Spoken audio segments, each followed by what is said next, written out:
Добрый день, мои дорогие подписчики и гости канала. Меня зовут Полина. Вы помните, в предыдущем видео мы по скоростной технологии шили квадратики, блоки из треугольников.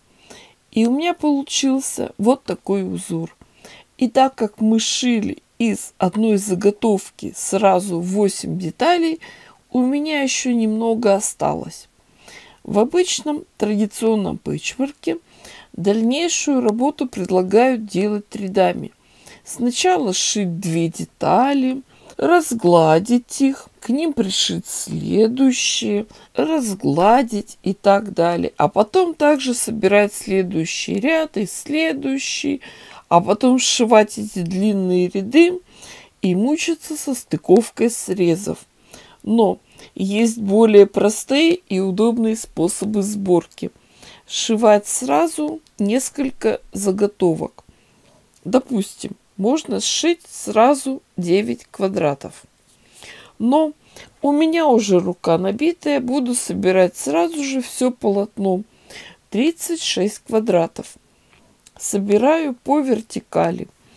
Для начала сошью вместе в одну колонну первые и вторые вертикальные ряды. Потом 3, 4 и 5 и 6. Для шитья лоскутных изделий нитки берем светло-бежевые. Они подходят под любой цвет ткани. Расход ниток идет большой. Юника. Красавица от Effective, главная помощница. Поставила специальную лапку для параллельных швов.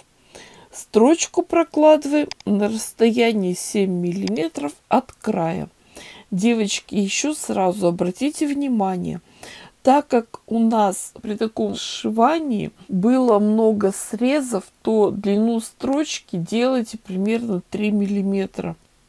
Сильно большую не делайте. Нитки не обрываем, собираем все детали гирляндой. Собрали первую колонну, шьем вторую, потом третью. Когда шьете, учитесь чувствовать ткань. Накладываем ткани ровно, а потом шьем спокойно, без перекосов, без фанатизма. Не тяните и не растягивайте. Помните, что у нас много диагональных срезов, и ткани от этого становятся подвижными. Когда разутюживаем наши заготовки, следите за направлением швов. Естественно, надо стараться швы заутюживать на сторону темной ткани. Но и это еще не все. В верхнем соединении швы заглаживаем, допустим, на правую сторону, а в нижнем надо на левую. И так надо чередовать до конца полосы. Это все надо для того, чтобы не было лишних утолщений в местах швов. И швы образовывали как бы замочек. Отшили и отутюжили 3 колонки. Работаем дальше. Сшиваем их между собой. К первым 2 присоединяем 3-ю колонну. После сшивания у нас все полотно держится только на соединительных швах. Соединяем горизонтальные ряды. Для того, чтобы все уголочки сошлись, место соединений скалываем булавочками и прокладываем швы. Но в принципе все наши детали и так хорошо держатся на нитках. По краю нашей салфетки одеялка для укрывания пирогов сделаем широкую кайму. Выкраиваем полосы шириной 10 сантиметров. Пришивать их мы будем сначала с 2 противоположных сторон, а потом розовые полоски пришиваем к 2 другим длинным сторонам. Готовую деталь проутюживаем и обратите внимание, на обратной стороне все швы очень аккуратно лежат. Нет лишних утолщений. Я решила облегчить себе жизнь, сшить без обработки края. Готовим сэндвич. Сначала синтепон, потом идет красивая лоскутная часть лицевой стороной наверх, потом слой плащевки с водоотталкивающей пропиткой, Все края закалываем и по краю прокладываем строчку, оставляя отверстие для выворачивания. Девочки меня часто спрашивают, почему именно водоотталкивающую пропитку, зачем я ее использую. Дело в том, что наша духовка очень сильно высушивает пироги. И поэтому в тот момент, когда мы их достаем из духовки, я, во-первых, все это закрываю листами бумаги, во-вторых, закутываю полотенце, а в-третьих, еще в качестве дополнительного утеплителя я застилаю вот эту вот красивую, такую лоскутную, теплую салфеточку. Это мне надо для чего? Чтобы было специальное одеяло, чтобы пар лишний не уходил, и вся влага, которая из этого пирога обратно туда впитывалась, и чтобы пирог был хорошим и мягким. Я не знаю, как делаете вы. Вы мне напишите об этом в комментариях, поделитесь опытом. Ну вот у нас в семье так заведено. Деталь выворачиваем, тщательно расправляем углы и выравниваем. Потом специальными изогнутыми булавками для квилтинга закалываем все слои. Простегивать будем на швейной машинке в шов. Начинаем с середины. Когда доходим до булавки, убираем ее. Машинка шьет сама, но все равно ткань направляем. Когда надо сделать поворот, машинку останавливаем, иглу опускаем, поднимаем лапку и разворачиваем ткань. Широкий край, чтоб не мешал, сворачиваем трубочкой. Девочки, анекдот сегодня рассказывать не буду, расскажу одну небольшую притчу.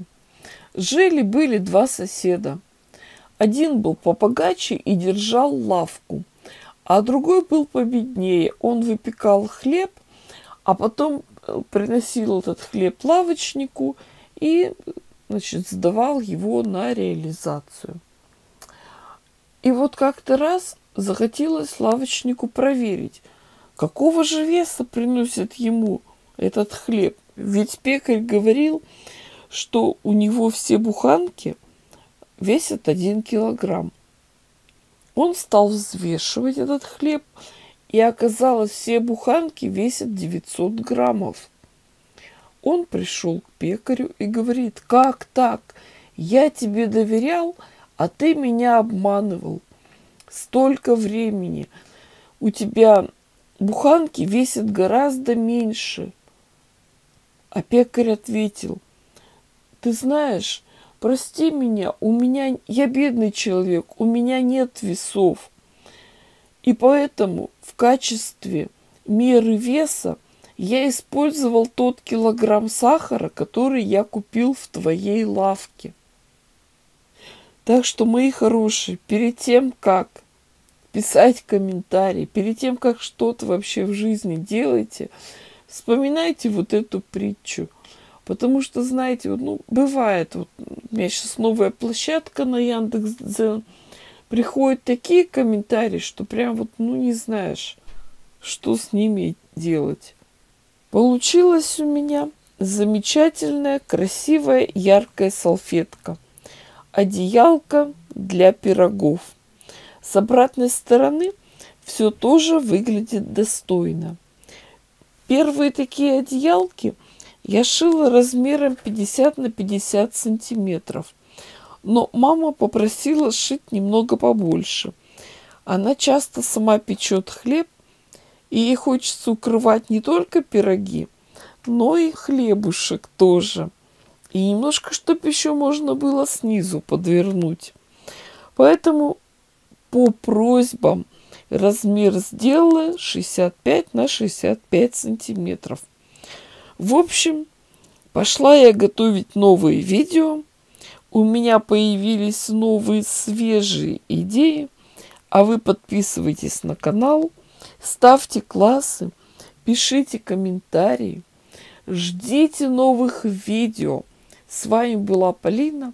Всем пока-пока и до новых встреч!